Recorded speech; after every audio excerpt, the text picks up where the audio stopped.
If you get this error message, something is wrong with your keyboard layout settings. In this video I will show you how to fix this problem. I'm working with a Parrot OS virtual machine inside VirtualBox. Open the terminal, type this command and press enter.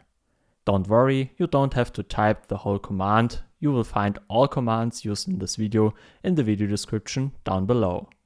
After that, select generic 105-key PC International and press enter.